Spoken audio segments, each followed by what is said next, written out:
என் அன்பு குழந்தையே, உனக்கான நல்ல விஷயங்களை செய்து கொடுப்பதற்காக உன் அப்பன் என்று உன்னை தேடி வந்திருக்கின்றேன். என் பிள்ளைக்கு உன்னுடைய மனக்கவலைகளும் உன் வாழ்க்கையில் உன்னை சுற்றி இருக்கின்ற கஷ்டங்களும் தீரப்போகின்ற இந்த நேரத்தில் உன் அப்பன் உன்னை சந்தித்து உனக்கு ஒரு முக்கியமான செய்தியை சொல்ல வந்திருக்கின்றேன். உன் இல்லத்தில் வாசலில் நின்று கதறிக்கொண்டு இருக்கின்ற ஒருவரை பற்றி உனக்கு சொல்ல வந்திருக்கின்றேன். என் தங்க பிள்ளையே, நீ படுகின்ற கஷ்டங்களையும் கவலைகளையும் கண்டு அங்கே ஒருவர் உன் இல்லத்தின் வாசலில் நின்று கதறி அழுது கொண்டிருக்கின்றார். அவரை நீ உள்ளே அழைத்து அவர் மனதை அமைதிப்படுத்த வேண்டும். இல்லை என்றால் அவர் அழுவது உனக்கும் நல்லதல்ல, அவர்களுக்கும் நல்லதல்ல. என் பிள்ளையே, இந்த அப்பன் உன்னிடத்தில் ஒரு செய்தியை கேட்கிறேன் என்றால் அந்த செய்திக்கு பின்னால் இருக்கிற நோக்கம் என்னவென்று நீ தெரிந்து கொள்ள முயற்சி செய்ய வேண்டும். அது மட்டுமல்லாமல் என் பிள்ளையே, நான் இல்லத்தில் வாசலில் ஒருவர் கதறி அழுது கொண்டிருக்கிறார், உன் இல்லத்தில் வாசலில் கன்னி பெண் நிற்கிறது அல்லது வேறேதேனும் ஆத்மா நிற்கின்றது என்று சொன்னால் அதை நீ எப்படி நம்புவாயோ, அதுபோலத்தான் இந்த கருப்பண்ணசாமியினுடைய வாக்கும் என்பதை நீ மறக்கக்கூடாது. இந்த அப்பன் உன் இல்லத்தில் வாசலில் நின்று ஒருவர் கதறி அழுகிறார் என்று அத்தனை எளிதாக சொல்லிவிட முடியுமா?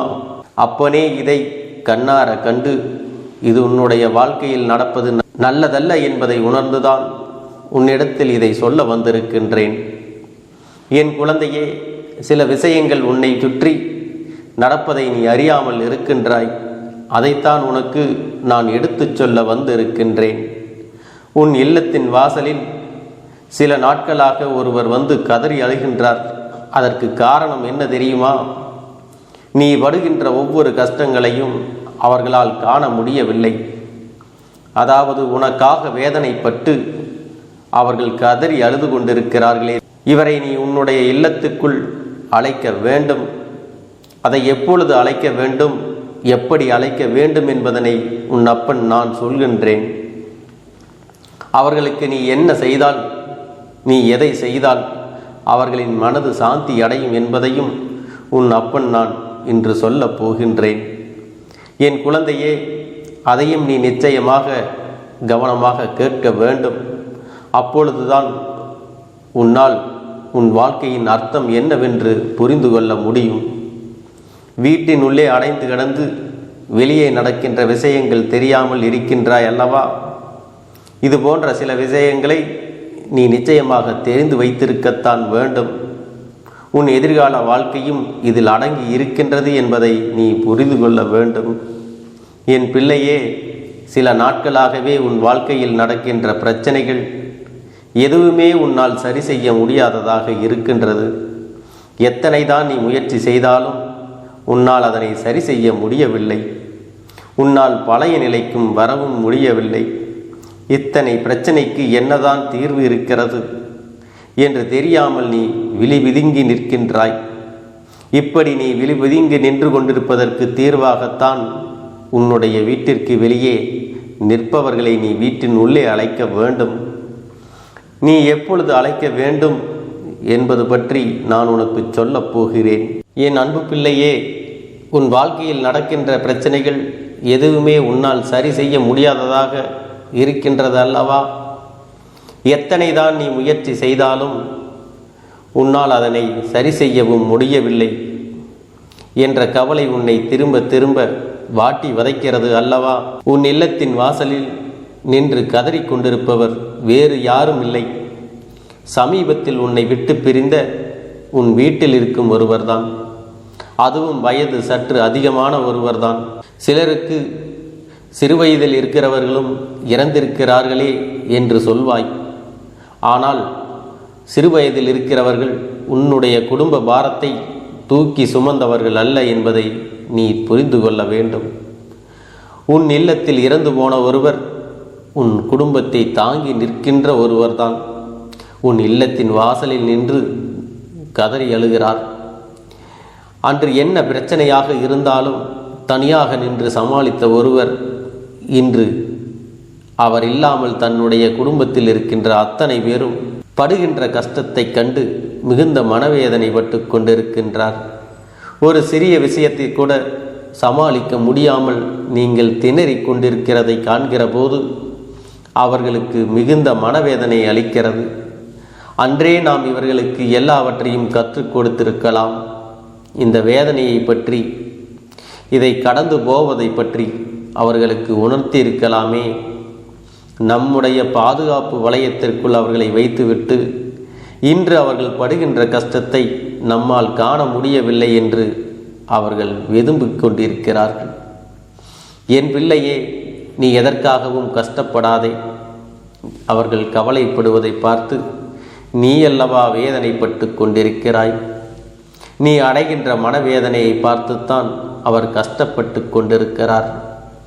இந்த சூழ்நிலையினால் நம்மால் இந்த உலகத்தை விட்டு பிரிந்து சென்ற பிறகும் கூட நமக்காக இருக்கின்றார்கள். இந்த சூழ்நிலையினால் நம்மை மறக்காமல், நமக்குரிய நல்ல முடிவு எடுக்க முடியாமல் அங்கும் இங்குமாக அலைந்து திரிந்து இருக்க வேண்டிய நிலை வந்து விட்டதே என்று எண்ணி அந்த ஆத்மா மனவேதனைப்பட்டு இருக்கிறது. சரி, அவர்கள் வந்து விட்டார்கள், மனவேதனைப்பட்டு விட்டார்கள். அவர்களை எப்படி சாந்தப்படுத்த வேண்டும், எப்படி இங்கிருந்து அனுப்ப வேண்டும், அதற்கு நீ என்ன செய்ய வேண்டும்? என் பிள்ளையே, முதலில் அவர்களின் மனதை நீ குளிர வைக்க வேண்டும். என்ன பிரச்சனையாக இருந்தாலும் அந்த பிரச்சனையிலிருந்து விடுபட வேண்டிய வழியை நீ கண்டுபிடிக்க வேண்டும். எந்த சூழ்நிலையிலும் யாருடைய உதவியும் கிடைக்காமல் அவதிப்படுகிறார் என்பதை நீ புரிந்து கொண்டு நம் வாழ்க்கையில் நாம் அடுத்த கட்டத்தை நோக்கி நகர்ந்து செல்ல வேண்டும் என்பதை உணர்ந்து உனக்கான நல்ல விஷயங்களை பெறுவதற்காக முயற்சிகளை நீ செய்ய வேண்டும். அது அவர்களுக்கு மிகுந்த ஆறுதலையும் கொடுக்கும், மன நிம்மதியையும் கொடுக்கும். குடும்பத்தில் இருக்கின்ற அத்தனை பேரும் கஷ்டங்களின்றி மகிழ்ச்சியோடு வாழ வேண்டும். அனைவரும் முகத்திலும் சந்தோஷத்தை காண வேண்டும் என விரும்புகின்றார்கள். அவர்கள் இருக்கும் பொழுது குடும்பத்தில் இல்லாத சண்டை சச்சரவுகள் எல்லாம் இப்பொழுது நடந்து கொண்டிருக்கிறது. எல்லோரும் ஒற்றுமையாக இருக்க வேண்டும். எந்த ஒரு விஷயமாக இருந்தாலும் ஒருவருக்கொருவர் கலந்து பேசி அந்த விஷயத்திற்கு நல்ல முடிவினை தேட வேண்டுமே தவிர ஒருபொழுதும் யாரும் யார் மேலேயும் குற்றம் சொல்லக்கூடாது, காயப்படுத்திவிடக்கூடாது. இனிமேல் அவர்களை உள்ளே எப்படி அழைப்பது என்று சொல்லப் போகிறேன். இனி வருகின்ற அமாவாசை திதி அன்று அவரை உள்ளே அழைத்து படையல் படைத்து அவர்கள் மனதை குளிர வைக்க வேண்டும். அதனால் அந்த நாள் வரும் வரை காத்திருக்காமல் அதற்கு முன்பாக உன் வாழ்க்கையில் ஏதேனும் ஒரு நல்ல விஷயத்தை சாதித்து விட வேண்டும். நாங்கள் நிச்சயமாக செய்வோம். உங்கள் வழிகாட்டுதல் படி நாங்கள் நிச்சயமாக வாழ்ந்து காட்டுவோம். அதனால் நீங்கள் உங்களுக்குரிய ஒரு இடத்தில் நிம்மதியாக சென்று சேருங்கள் என்று அவர்களிடம் சொல்லி வழி அனுப்ப வேண்டும். என் பிள்ளையே, ஒரு குடும்பம் என்பது ஒருவர் பிறந்து விட்டாலோ அல்லது இறந்து விட்டாலோ தன்னந்தனியாக தவிர்த்து நிற்கக்கூடாது. யார் இருந்தாலும் அது குடும்பம் நல்லபடியாக நடக்க வேண்டும், நல்லபடியாக வாழ வேண்டும் என்று இருக்க வேண்டும். எல்லோரும் அப்படித்தான் இங்கே வாழ்ந்து கொண்டிருக்கிறார்கள். நல்ல எண்ணங்கள் இருக்க வேண்டுமே தவிர ஒருவர் இல்லை என்றால் தனக்கான சுதந்திரம் கிடைத்துவிட்டது என்று ஊதாரித்தனமாக இருந்துவிடக்கூடாது. நம் வாழ்க்கையில் ஏதேனும் சில விஷயங்களை என்ன வேண்டுமானாலும் செய்து கொண்டு இருக்கலாம் என்று நினைத்து விடக்கூடாது. காலம் உனக்கு கொடுத்திருக்கிற விஷயங்களை செய்தால் மட்டுமே உன் எதிர்காலம் நல்லபடியாக மாறும். அதனால் உன் இல்லத்தின் வாசலில் நின்று அழுது கொண்டிருக்கின்ற அந்த ஆத்மாவை அங்கிருந்து அனுப்ப வேண்டிய பொறுப்பு என் தங்கமே உனக்கு இருக்கின்றது. அவருக்குரிய இடத்தில் சென்றால் மட்டுமே அவரால் நிம்மதியாக வாழ முடியும். உங்களுடைய சந்தோஷத்தை கண்டால் அவர்கள் இங்கிருந்து சென்று விடுவார்கள். நீ கொடுக்கின்ற வாக்குறுதிதான் அவர்களை இங்கிருந்து அனுப்பி வைக்கும் சத்தியம் என்பதை நீ முதலில் புரிந்து கொள்ள வேண்டும். கிடைக்கின்ற நேரத்தை தவறவிடாமல் என்ன செய்ய வேண்டுமோ அதை சரியாக செய்து இந்த வாழ்க்கையில் தனித்து வாழ முடியும் என்று அவர்களுக்கு உணர்த்தி காட்ட வேண்டும். இதை உணர்ந்து கொண்டாலே அது சாத்தியம் என்பதை புரிந்து கொண்டால் போதும். மற்றவையெல்லாம் உன் வாழ்க்கையில் நீ நடந்து கொண்டிருக்கிற விதத்தை பொறுத்து தானாகவே மாறிவிடும். என் அன்பு குழந்தையே, இந்த அப்பனின் அன்பும் என்றும் மாறாதது. அது மட்டுமல்ல, உனக்கான நல்ல எண்ணங்களையும் நல்ல எண்ணங்களை செய்வதற்கான சூழ்நிலைகளையும் உன் அப்பன் கருப்பண்ணசாமி செய்து கொடுப்பேன் என்பதை நீ மறந்து விடாதே. என் தங்கமே, என்னுடைய அன்பினை நீ முழுமையாக பெற்றிருப்பதால் மட்டும்தான் என் வாக்கினை உன்னால் உணர்ந்து கேட்க முடிகிறது. நீ ஒரு முறை சிந்தித்துப்பார். இந்த கருப்பண்ணசாமி எப்படி உன் வாழ்க்கைக்கு நுழைந்தேன், எப்படி உன்னிடத்தில் நாள்தோறும் பேசிக்கொண்டிருக்கிறேன், நீ எப்படி இந்த அப்பனிடத்தில் அளவுக்கு அதிகமான அன்பினையும் பக்தியையும் வைத்திருக்கின்றாய். இதையெல்லாம் உணர்ந்துதான் உன்னிடத்தில் நான் நாள்தோறும் நம்பிக்கையையும் மன நிம்மதியும் கொடுத்து கொண்டிருக்கின்றேன். என் அன்பு குழந்தையே, நீ என் மீது எத்தனை அன்பு கொண்டிருக்கிறாய் என்பதை இப்பொழுது நான் புரிந்து கொண்டேன். என் செல்ல குழந்தையே, நீ என்னிடத்தில் உண்மையான பக்தியோடு தான் இருக்கின்றாயா, என்னை வணங்குகின்றாயா வணங்கவில்லையா என்று மனதளவில் கூட நான் சந்தேகப்படவில்லை. ஏனென்றால் எனக்கு நன்றாக தெரியும் அல்லவா நீ என் மீது எத்தனை அன்பு வைத்திருக்கிறாய் என்று. அப்படி இருக்கக்கூடிய என் செல்ல குழந்தைக்கு உன்னுடைய வேண்டுதல்களை எல்லாம் நான் நிறைவேற்றி தராமல் போய்விடுவேனா என்ன? என் குழந்தையே, நீ மனம் உருகி என்னிடத்தில் கேட்ட வேண்டுதல்களை எல்லாம் நான் நிச்சயமாக நிறைவேற்றி கொடுக்கத்தான் போகிறேன்.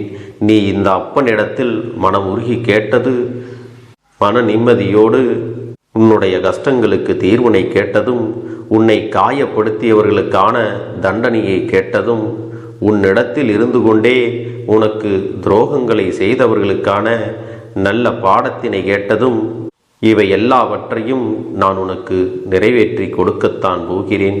என் குழந்தையே, இனி உன்னுடைய வாழ்க்கை நீ ஆசைப்பட்டபடியே நிம்மதியாக சந்தோஷமாக அமையப் போகிறது. அதையும் நான் நிச்சயமாக உனக்கு செய்து கொடுக்கத்தான் போகிறேன். என் குழந்தையின் ஆசைகளை எல்லாம் நிறைவேற்றுவதுதானே இந்த அப்பனுடைய முதல் கடமையாக இருக்கிறது. அப்படி இருக்கும் பொழுது நான் உன்னுடைய வேண்டுதல்களை எல்லாம் நிறைவேற்றி தராமல் போய்விடுவேனா என்ன? என் தங்க பிள்ளையே, நீ இப்பொழுது என்ன மனநிலையில் இருந்தாலும் உன்னை மீட்டு கொண்டு வர வேண்டியது இந்த அப்பனுடைய பொறுப்பாகும். எனவே அப்பனிடத்தில் நான் வைத்த வேண்டுதல்கள் எல்லாம் நிச்சயமாக எனக்கு பலிக்கப் போகிறது. நாம் கேட்டவற்றையெல்லாம் அப்பன் கொடுத்து விடுவார் என்ற சந்தோஷத்தை நீ அனுபவிக்கத்தான் போகிறாய். உன்னுடைய நம்பிக்கையை நான் எப்பொழுதும் நிச்சயமாக வீணாக்கிவிட மாட்டேன். என் செல்ல பிள்ளையே, உன் வாழ்க்கையில் நீ ஒரு புதிய உறவை வரவேற்க தயாராகி கொண்டிருக்கிறாய் என்பதையும் நான் உனக்கு முன்கூட்டியே தெரிவித்து விடுகிறேன். உனக்கு தெரிந்தவர்களோ தெரியாதவர்களோ ஏற்கனவே அறிமுகமானவர்களோ கூட யாராக வேண்டுமானாலும் இருக்கலாம். ஆனால் உன் வாழ்க்கையில் புதிய உறவு ஒன்று வரப்போவது நிச்சயம்.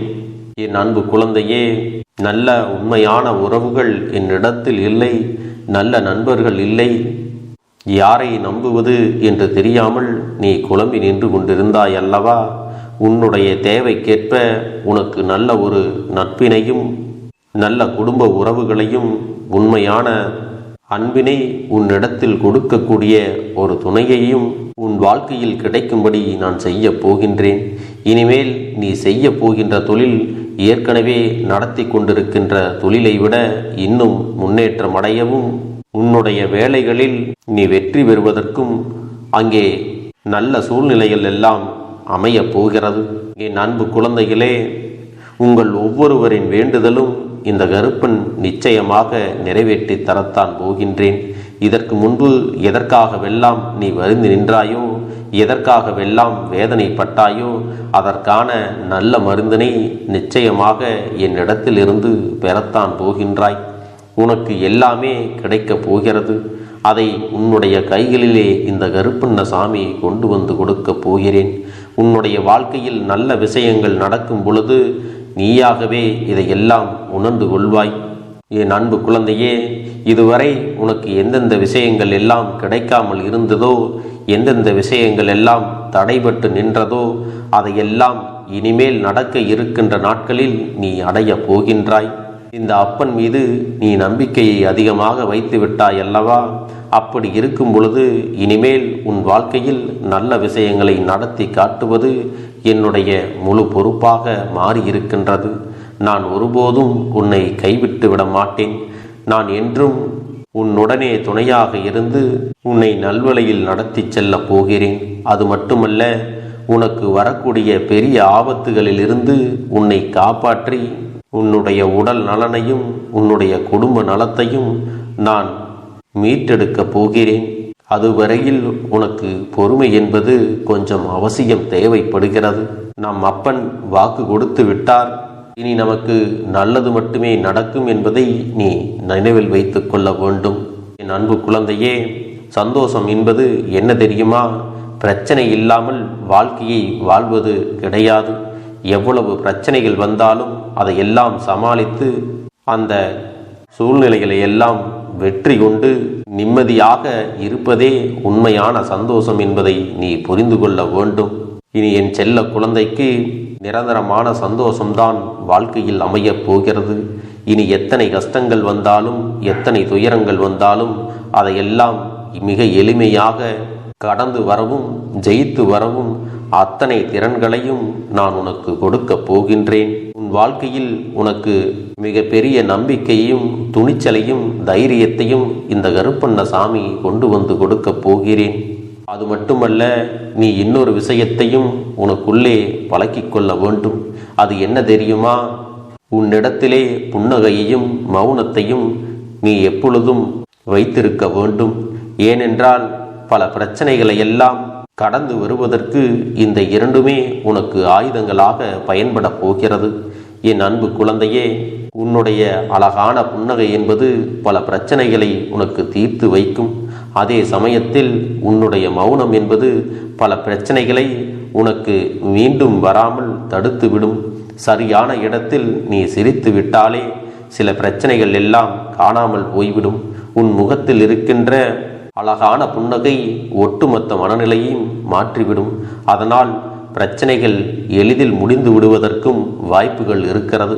அதே சமயத்தில் உன்னுடைய மௌனத்தை பலருடைய பிரச்சனைகளை சமாளிப்பதற்கும், அந்த பிரச்சனைகள் உன்னை நோக்கி வரவிடாமல் தடுப்பதற்கும், உன்னை சோதித்து பார்ப்பவர்களுக்கும், உன்னை தீண்டி கோபமடைய செய்பவர்களுக்கும் எல்லாவற்றையும் தாண்டி நீ உன்னுடைய வேலை என்னவோ அதை மட்டுமே நீ செய்து கொண்டு மௌனமாக கடந்து சென்று விட்டால் எப்பேற்பட்ட கஷ்டங்களும் உன் அருகில் வந்து நிற்பதற்கு கூட சக்தி இல்லாமல் வலுவிழந்து சென்றுவிடும்.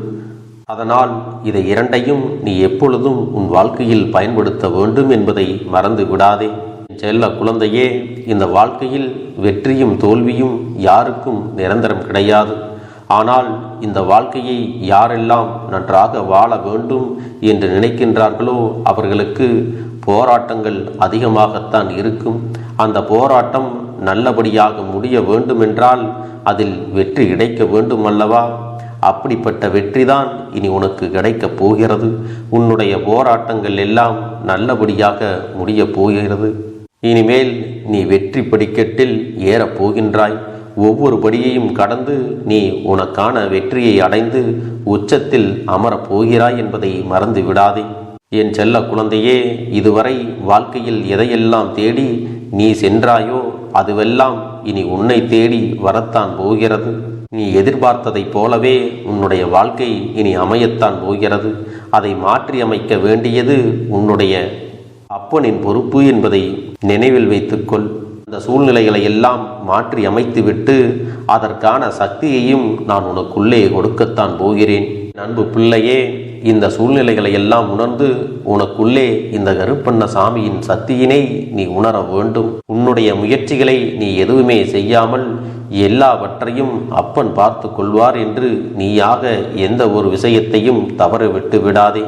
உன்னுடைய சொந்த முயற்சியை நீ செய்யும் பொழுது அப்பன் உனக்கு துணையாக இருந்து எல்லா வழிகளையும் உனக்கு ஏற்படுத்தி கொடுத்து உன்னை வெற்றி பெறச் செய்வேன். ஏதேனும் மனம் தளர்ந்து போகின்ற சூழ்நிலையோ விரக்தியோ ஏற்படுகின்ற சூழ்நிலை வந்துவிட்டால் நீ நினைக்க வேண்டியது என்ன தெரியுமா?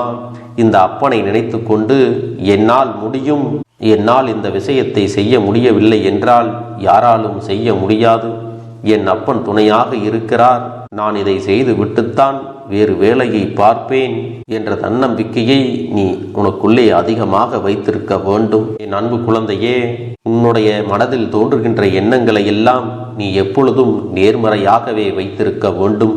அது மட்டுமல்ல, எப்பொழுதெல்லாம் நீயாகவே உனக்குள் பேசிக்கொள்கின்றாயோ அப்பொழுது உன்னுடைய வாயிலிருந்து வருகின்ற வார்த்தைகள் எல்லாம் என்னால் முடியும், நான் தான் இதை சிறப்பாக செய்வேன், என்னை விட இங்கு யாரும் இந்த வேலையை இத்தனை சிறப்பாக செய்ய முடியாது என்ற நம்பிக்கையை நீ அதிகமாக வைத்திருக்க வேண்டும். உன்னுடைய எண்ணங்களை நேர்மறையாக மிக அழகாக நீ சிந்திக்க தொடங்கிவிட்டால் உன்னுடைய வாழ்க்கை மிக அழகான பூந்தோட்டம் போல மாறிவிடும். உன்னை சுற்றி இருப்பவர்கள் எல்லோரும் உனக்கு நன்மைகள் மட்டுமே செய்வார்கள். தவறுகள் செய்வதற்கோ துரோகங்கள் செய்வதற்கோ நினைக்க மாட்டார்கள். அவர்கள் மனதில் அப்படி ஏதும் தவறான எண்ணங்கள் இருந்தாலும் அவர்கள் எல்லாம் உன்னை விட்டு விலகி ஓடி விடுவார்கள். என் அன்பு குழந்தையே, உன் வாழ்க்கையில் எல்லா செல்வ வளங்களும் எல்லா நன்மைகளும் உனக்கு கிடைக்கும்படி நீ ஆசைப்பட்ட எல்லா விஷயத்தையும் நான் செய்து கொடுக்கப் போகின்றேன். எல்லாமே உன்னுடைய நன்மைக்காகத்தான் அமையப் போகின்றது. எல்லோருக்கும் அவர்கள் நினைத்தது போல ஆசைப்பட்ட வாழ்க்கை அமைந்து விடாது. அதே நேரத்தில் நீ இந்த அப்பனை நம்பிக்கொண்டு தொடர்ந்து நீ முயற்சி செய்து கொண்டு வருவதால் நீ எதிர்பார்த்ததை விட அழகான சிறப்பான வாழ்க்கையை நான் அமைத்து கொடுக்கத்தான் போகிறேன். யார் என்ன நினைத்தாலும் பரவாயில்லை என்று யாரையும் நீ ஏமாற்றாமல் உண்மையாகவும் நேர்மையாகவும் உன்னுடைய மனசாட்சிப்படி நீ வாழ்ந்தாலே போதும். உன்னிடத்தில் தெரிந்தே தவறுகள் செய்பவர்களையும் துரோகங்கள் செய்பவர்களையும் மீண்டும் மீண்டும் நம்பும் அளவிற்கு நீ ஒருபோதும் முட்டாள்தனமாக இருந்து விடாதே என் செல்லமே. அப்படிப்பட்டவர்களிடமிருந்து நீ விலகி இருந்து அவர்களுக்கான அந்த தவறினை உணர்த்த வேண்டும். உன்னுடைய நடவடிக்கைகள் தான் அவர்களுக்கு மீண்டும் அப்படி ஒரு தவறு செய்துவிடக்கூடாது என்ற எண்ணத்தை உருவாக்கும். என் தங்கமே, அது உனக்கு பாதுகாப்பாகவும் இருக்கும் என்பதை நினைவில் வைத்துக் கொள்ள வேண்டும். எதிரியாக இருந்தாலும் சரி அல்லது உன்னை அலட்சியம் செய்யும் குடும்ப உறவுகளாக இருந்தாலும் சரி, அவர்களுக்கு எப்போதும் நீ மௌனத்தை மட்டுமே பதிலாகவும் பரிசாகவும் கொடு. விரைவில் உன் வாழ்க்கை மாறுமல்லவா? அப்போது எல்லாவற்றையும் அவர்களாகவே உணர்ந்து கொள்வார்கள். எப்பொழுதும் நீ மற்றவர்களிடத்தில் நன்றியுணர்வோடு இருந்து கொண்டால் அதுவே உனக்கு எல்லா நன்மைகளையும் கொண்டு வந்து கொடுக்கும். என் அன்பு குழந்தைக்கு இந்த கருப்பண்ணசாமியின் ஆசீர்வாதங்களும் அன்பும் துணையும் என்றென்றைக்கும் முழுமையாக கிடைத்து கொண்டே இருக்கும்.